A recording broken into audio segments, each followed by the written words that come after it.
My family mocked my rent gift to my brother at Christmas. Then I took back the cash, shut out support, and left away for good. At the family Christmas gift exchange, I gave my brother a sealed envelope, 3 months of covered rent. He opened it, looked around, and said, "Tries to compensate for the fact that he's not needed by this family." The whole room erupted with laughter, except for me. I just took the envelope back and said, "Useful to know." 10 minutes later, the whole family was shouting, "Please listen to us." I handed my brother a sealed envelope stuffed with $2,400 in cash. 3 crisp stacks of hundreds, each paper clipped, organized, and enough to cover his rent for the next 3 months. I didn't put a card in it. No message, just money. I figured he'd get the point. He tore it open lazily, like he already knew it was something from me and wasn't worth rushing over. He pulled out the bills, raised his eyebrows, and then said, loud enough for everyone to hear, "Tries to compensate for the fact that he's not needed by this family." Laughter, like real, full-on laughter. My dad clapped. My mom giggled and covered her mouth. My Aunt Sharon actually wheezed. Someone muttered "savage" under their breath. And I just stood there watching them, holding an empty coffee mug, wondering why I ever bothered showing up. No one said, "Thank you." Not even a quiet, "Hey, this helps." Jake didn't even acknowledge what it was, like $2,700 just falls from the sky for people like him. He's 23, no job, no resume, spends his days sleeping, gaming, or pretending to apply for jobs. My parents call him a late bloomer. I call him a professional dependent. I reached over, pulled the envelope out of his hand, slipped it into my coat pocket, and said, "Useful to know." That was it. Just 3 words, but the air changed immediately. It was like someone hit the mute button on the party. Plates stopped clinking. No more laughter. I didn't yell. I didn't look angry. I just stood up and started putting on my jacket. Mom was the first to break the silence. "Oliver, don't do this, it was a joke." Then came Dad. "Come on, he didn't mean anything, sit down, eat something." Then the aunts chimed in. "Let's not ruin Christmas, you're taking this the wrong way, you know how your brother is." "Yeah," I replied. "I do, that's the problem." What they didn't know is that I was already at the edge. For months, I'd been covering their rent, their groceries, their utilities. Every excuse, from Dad's supposed back injury to Mom's sudden career break, ended with me wiring money to keep them afloat. And not once did anyone check to see if I was doing okay. They just assumed I'd keep showing up, keep paying, keep being the responsible one. And while Amanda was spending Christmas with her family in Vermont, I was here getting laughed at for giving too much. So I told them as plainly as I could that this was the last month I'd be paying their bills. Starting next month, Jake would have to figure out how to cover rent on his own. I wasn't interested in playing family banker anymore. That's when the shouting really started. Everyone had something to say.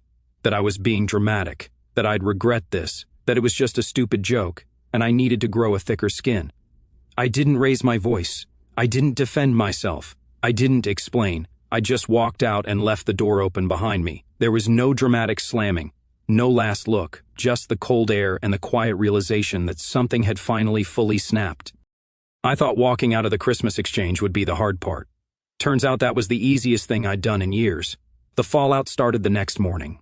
Missed calls, long texts, guilt-laced voice notes. My mom went full performance mode. "You embarrassed your brother on Christmas. This family's been through a lot. You've always been the one we could count on." She didn't even acknowledge the envelope or the fact that Jake insulted me in front of everyone. She just skipped right to the part where I was the problem for reacting. I ignored it, let it all sit unread. By day 2, they got more direct. "Your dad's trying to talk to you like a man," she wrote. "Don't shut him out." So I went over for dinner. I wasn't expecting much, but I figured I'd let them say their piece so I could say mine.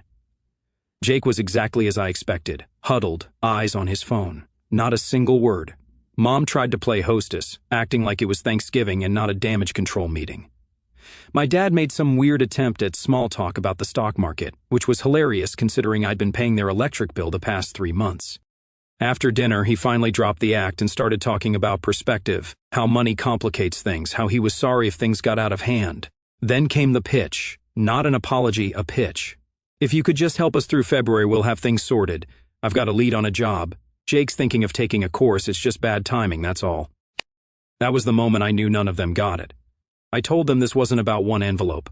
I told them I'd been covering their bills, fixing their car, paying off Jake's bounce checks for 2 years. And what did I get for it? Mockery, dismissal. They laughed at me for doing what none of them could manage. Jake finally looked up and muttered something like, "Nobody asked you to." I laughed once. Then I got up and told them they had 30 days to figure out how to function like adults. Mom started crying. Dad said I was overreacting. Jake went back to his phone. I left my key on the hallway table and didn't say goodbye. The next week I got a text from Mom. Rent is due in 5 days, please send what you can. I Venmo'd them $1. Caption, more than I can afford. That was the last time I sent them anything. For the first few days it was quiet. I think they expected me to come crawling back with a check and an apology, like always, but I didn't. I was done. What they didn't realize was that Amanda and I had been living together since November. Nothing dramatic, just two people who enjoyed being around each other. Her family didn't know much about me beyond a few hellos at gatherings. I was polite, quiet, nobody special. But that changed after Christmas. Amanda's dad called me out of the blue to help him fix some shelving in their garage. I went, mostly because I had nothing better to do, and partly because I liked the guy. We spent a couple of hours working in the cold, talking about tools and old cars. Nothing deep, but then he asked if I wanted to stay for dinner, so I did. That one dinner turned into 3, then a weekend visit, then a spontaneous invite to her cousin's New Year's brunch. And it was the strangest thing. I was just treated like a person, not a walking ATM, not someone to be guilt-tripped or used. Her family actually listened when I spoke. They asked about my job, my hobbies, what music I liked. Amanda's mom asked if I liked banana bread and then baked some the next day because I had mentioned it once. It was all so normal, so easy, and in a weird way, it felt like I'd been a guest in my own life up until then. On New Year's Eve, we were sitting around Amanda's parents' fireplace, drinking cheap wine and talking about bad first dates when I got a text from Jake. Can you spot me $400 for a new television? Ours is busted. No. Hi, no. Hope you're well. Just a request, like nothing had happened. I sent $1. Caption, should be plenty. I never got a response. That was the last time I heard from any of them. By the second week of January, I started to notice something strange. No calls, no texts, no unexpected requests for help. It was almost unsettling. I'd gotten so used to being leaned on or leaned into that their silence felt like the quiet before a storm. Then one evening, a knock at the door. It was around 8 p.m., freezing outside, and there was my dad. No text, no warning, just standing there in a windbreaker, like it was still normal for him to show up at my place whenever he felt like it. He didn't ask if it was a good time. He didn't even wait for an invite in. He stepped past me into the apartment like it still belonged to him, like we were back in the days when I lived under his roof, instead of bailing him out of his mortgage every other month. Amanda wasn't home, thankfully. She was out with her sister, and I wasn't ready to have her see what this part of my life looked like in person. He didn't sit down, he just stood there in the middle of the room and said, "I need to talk to you about something serious." I leaned against the wall and waited. He got straight to it. They were 2 months behind on the house. The mortgage company had been calling. There was a final notice taped to the door that morning. He said they needed $8,000 to get current and stop the foreclosure process. I didn't say anything. He started throwing in justifications. He said he'd been looking for work. Said the disability case was still pending. Said Jake was going through something but had plans to get his act together. I asked one thing. Where's Jake right now? He looked at the floor and said, in his room, playing something, of course. Then he said, "Look, I know we haven't always shown it, but we do appreciate everything you've done. This isn't easy to ask, but if we lose the house, your mom, it'll break her." I told him I was sorry. I really was. But I wasn't loaning them anything. Not $8,000, not $800, not $8. He stared at me like he couldn't process it, like this was some test and I was giving the wrong answer. He said, "So that's it? You're just going to let your family drown?" I told him I didn't let anyone drown. I was the one they were clinging to while they refused to swim, and I was done being the life raft. He got quiet. Then he said the thing that sealed it, "I should have known you turned your back when things got hard." That's when I opened the door and told him he needed to leave. He didn't argue, he just walked out, not saying another word. The next day, I got a group message from my mom. It was one of those mass texts she sent when something bad happened. "Hi family, we're in a bit of a crisis and trying to raise funds to save the house. Anything at all helps. Thank you and God bless." I read it 3 times, waiting for anything that sounded like accountability. There was none. A few aunts chimed in with offers. "We can help with $100. Let us know what you need, sending prayers." I stayed silent. 3 days later, Jake texted me. "Hey, things are bad. I'm selling my personal computer and trying to scrape together what I can. Can you help cover the rest? You'll get it back, I swear." No greeting, no apology. I replied with one word. "No." He fired back immediately. "So you're seriously just going to let us lose the house? Wow." I didn't answer. What could I say that I hadn't already? Every word felt like fuel for more guilt, more manipulation. That weekend, Amanda and I went to her cousin's birthday dinner. Her family had started inviting me to everything: casual get-togethers, brunches, random errands. Her dad even asked me to help him build a new workbench in the garage. Her mom pulled me aside before dinner and said, "You're good for her. I hope you know we're happy to have you around." I nodded, not really trusting myself to speak. It hit harder than I expected. Later that night, I checked my phone and saw one more message from my mom. Just a link to a GoFundMe page with a picture of our house and a goal of $8,000. The description said, "Unexpected hardship. Please help us keep our home. Any amount helps." There was no mention of Jake, no mention of years of mismanagement, no mention of me. I clicked the donate button, typed in $1 and hit send. Anonymous, no note, and I finally felt like I was starting to breathe. February came and went without a single word from them. No texts, no calls, no emails, nothing. The GoFundMe quietly stalled out at $740. I checked it once, maybe twice, more out of curiosity than concern. There were comments from people I vaguely remembered, my mom's old coworker, an old neighbor from the block I grew up on, all saying things like, "Praying for your family and hope you get through this." Not one mentioned the golden child. Not one asked why Jake wasn't helping, why the fully grown son, still living at home, hadn't sold his expensive gaming chair, or his sneakers, or his 10-year-old sense of entitlement. The house didn't go into foreclosure that month, which meant someone stepped in. Maybe an uncle, maybe one of the aunts. I didn't care enough to find out. I had moved on. At least, that's what I told myself. But there were still little echoes. Amanda and I were at her brother's place one weekend, helping them paint a nursery when I saw a notification on my phone, a message from an unknown number. "Saw you with Amanda's family? Real cozy over there. Forgot about us already?" I stared at it for a long minute before deleting it. No response. Not even worth the energy. Amanda's family, on the other hand, kept pulling me in, slowly, without pressure. I'd come over to fix a leaking faucet and her dad would hand me a beer afterward, ask about work, talk about sports. Her mom started asking me to bring dishes to potlucks, like I'd always been part of the circle. Her little cousin asked if I'd teach him how to drive stick shift in the summer. It was subtle, but it was steady. They never once asked me for anything. They never joked at my expense. They just included me. One Sunday afternoon, Amanda's dad called me directly. He said they were having a small cookout, wanted to know if I could help with the grill. I showed up, and he handed me the tongs like it was a passing of the torch. He didn't even ask if I'd done it before. He just assumed I could figure it out. Midway through the afternoon, Amanda leaned over and whispered, "You okay?" I said, "Yeah," and I meant it. It felt strange standing there flipping burgers, laughing with people who didn't know the old version of me. They didn't know the guy who used to drive an hour every other week to fix someone else's plumbing or float someone else's credit card debt. They didn't see me as broken or bitter or bitterly responsible. They just saw me. A few days later, I got one last attempt from my mom, a message that read, "Can you help us get a new television? Just a small one. Ours finally died. Jake's been really down lately. $400 would be enough." I stared at the screen for a while, then I sent $1. Caption, "Tell Jake to pick up a book." That was it. That was the last time I heard from them. Not even a thanks. Not even an okay. Silence finally, and for once it didn't feel like punishment. It felt earned. By March, the silence from my family had calcified into something permanent.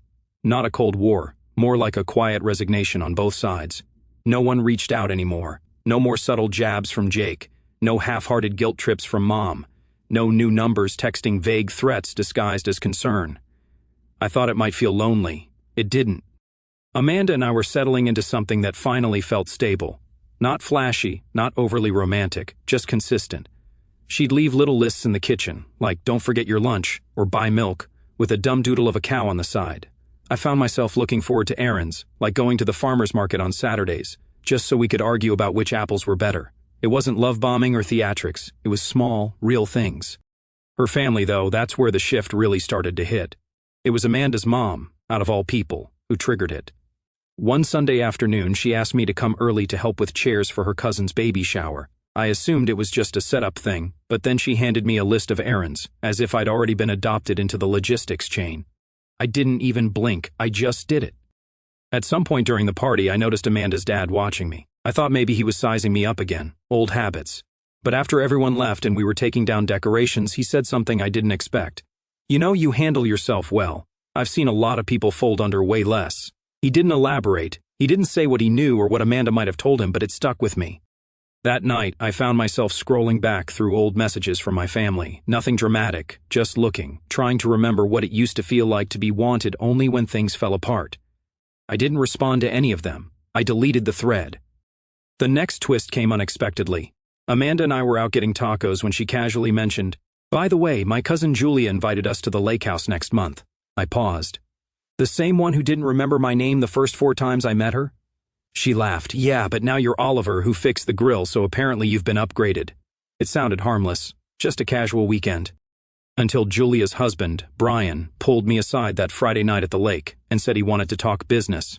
It turned out he worked at a small firm that needed a project manager with information technology background.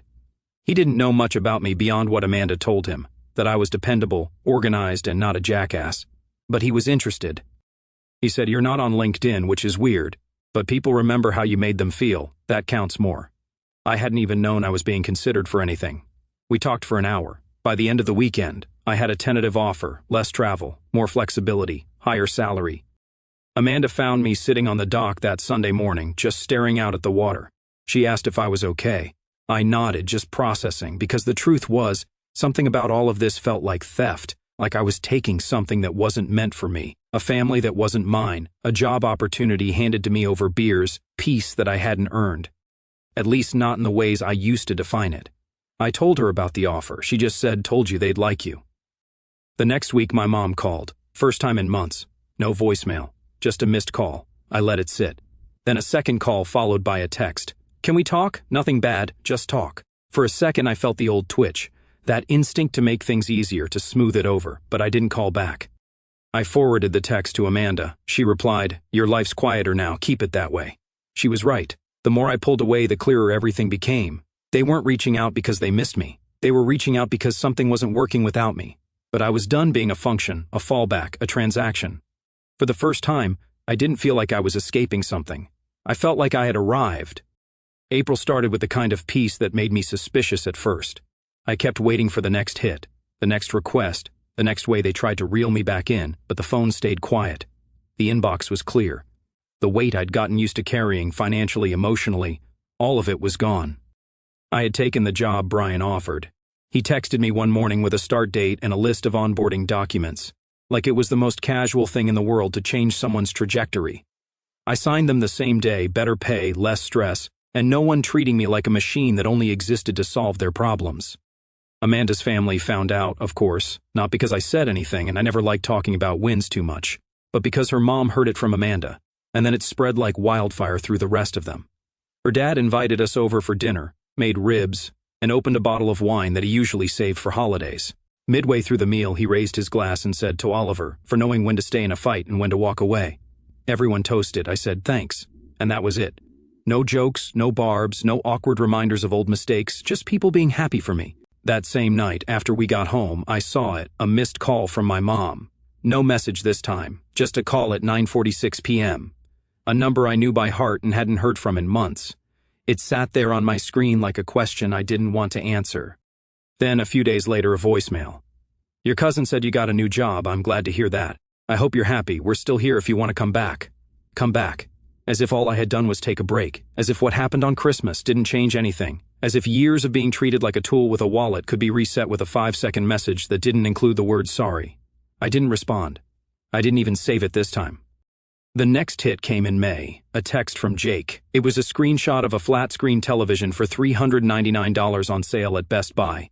Below it, just one line, "You could help. You know, $400 isn't a lot to someone like you." No greeting, no context, not even a fake pretense of brotherly concern. I didn't get mad. I didn't sigh. I didn't feel anything. I sent him $1. Caption, "Still too much." He never replied. That was the last time I heard from him. Amanda and I went to the lake house again that weekend. Just us. No plans, no schedule. She brought books. I brought charcoal and meat. We grilled. We swam. We played old card games and talked about nothing until the sun went down. It felt like something out of a life I never thought I'd get to live. That Saturday night, sitting by the fire with a blanket over her knees and her hair still wet from the lake, she asked me, "Do you miss them?" I thought about it longer than I expected to, not because I didn't know the answer, but because I finally understood what she was really asking. I said, "I miss what I hoped they'd be, but that version of them didn't exist. I think I was just too close to see it." She nodded once. "Good. After she went to bed, I stayed out by the fire. I opened my phone, scrolled through the old messages one last time, then hit delete. Every number, every thread, even the saved contacts. I didn't want the temptation. I didn't want the wait. There's a line you cross when you stop explaining yourself. When you stop arguing your side in hopes that someone will finally understand. I wasn't explaining anymore. I wasn't waiting for an apology. I wasn't hoping they'd change. I had changed, and that was enough. When I came to bed, Amanda rolled over half asleep and said, "Everything okay?" I kissed her on the forehead. "Yeah," I said. "Everything's finally okay." Update, a small surprise that hit me harder than expected. So, it's been a few months since everything happened. I wasn't planning to post anything else. I figured the story ended where it should have. Clean break, new job, Amanda. Her family basically unofficially adopting me, and my old life fading out in the rear view. But something happened last week that threw me a little. Amanda and I were at her parents' house for a casual Sunday lunch, just sandwiches and lemonade in the backyard, nothing fancy. Her mom disappeared inside for a few minutes, then came back with this small cardboard box, like the kind you get jewelry in but slightly bigger. She handed it to me and said, "It's nothing big, just something we found when we were cleaning the attic." I opened it. Inside was an old Polaroid photo, Amanda and I from our first Thanksgiving at her family's house. I was holding a paper plate stacked with food, mid-bite, looking confused and half laughing. Amanda was next to me, pointing at something out of frame, laughing so hard her eyes were closed. I barely remembered it being taken. Her mom said, "We kept it because that's the day we realized you fit in." It hit me harder than I expected. Not because of the photo, but because someone took the time to remember that moment. To frame me in a memory I didn't even know had meaning. I kept the box. It's on the shelf in our living room now, right next to a plant Amanda swears isn't dying. Anyway, just wanted to say, sometimes the biggest surprise isn't a dramatic event. It's just someone showing you that you were seen, that you mattered quietly, without needing anything in return.